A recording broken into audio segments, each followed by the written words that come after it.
Welcome back to Think Hockey with Geraldine Heaney, and we're going to discuss the stretch pass. And we're only going to show one example, Geraldine, but obviously with the red line out of the game, which is the way you always played it, it's now in the NHL. It's just such a huge factor in the game. Talk us through, we're going to do with an end zone face-off here to the left of the goalkeeper, but give us maybe three options that you would have, and we'll show the one, the bank pass. Actually, the stretch pass is a high-risk play, obviously, but when executed can create a great scoring chance, or probably into a breakaway.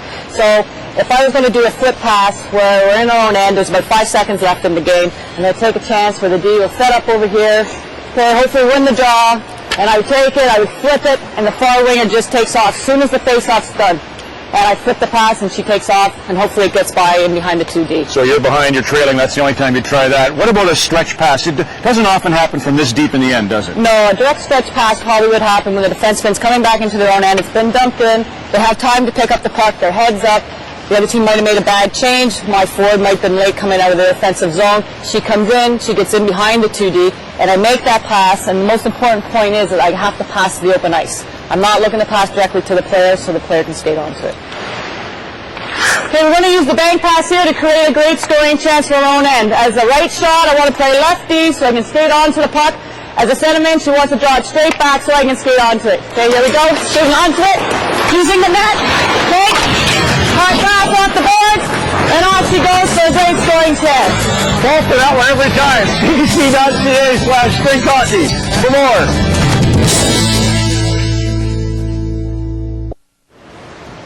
Back with Ryan Walter on Think Hockey, and Ron Davidson, our camp director, is also going to join us a little bit on this segment. Pavel Bure, you kids, you know, we'll see different skating styles through the years, but that big thigh seems to be a common denominator in Jaromir Jagr, certainly in Bure. And Ryan, you picked up on something that made him special and why he was so fast. You know, I did, Ron, and it was interesting. I remember when Pavel first came to the league, he could barely speak English. He started, unfortunately for him, with Gino Ojic and I on the fourth line. But then he went right to the first line. And I asked Pavel one day, you know, how did you become such a great skater? And, you know, was there a coach that taught you something? He said, no, not really. He worked at it. But he said, one coach once asked me to never take my skates off the ice. So he would get into this position. I'm just going to show it here. And he would get his full stride, but then he wouldn't lift. He would turn under and put his toe out, stretch, under and back, stretch, under and back, stretch, under and back. He'd never take his feet off the ice. So, I'm just trying to show you guys. Okay, so we're going to go stretch, under, back. You're in this nice straight position. Under, back, stretch, under, back, stretch, under, back. And that was one of the ways that Bure worked on his skating.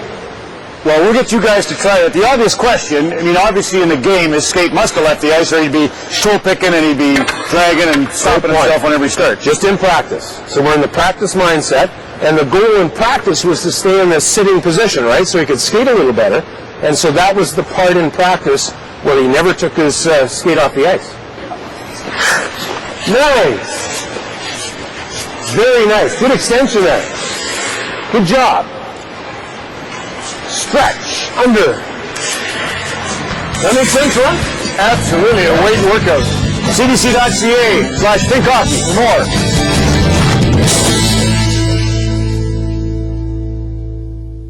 All right, back with Keith Acton, and we're going to talk about defense here, the forechecker and angling, Keith. So we're going to take a couple runs at this.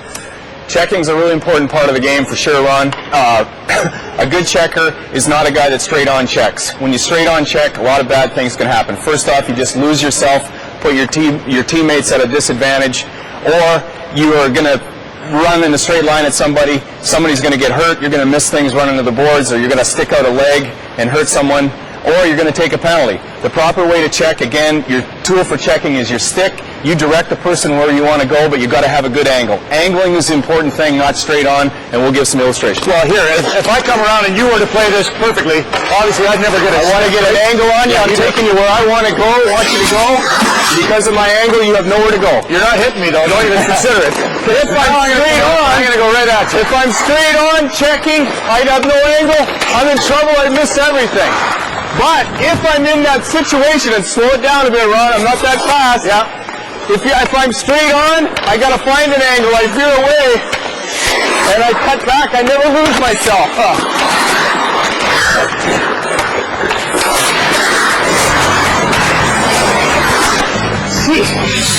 CBC.ca/thinkhockey for more.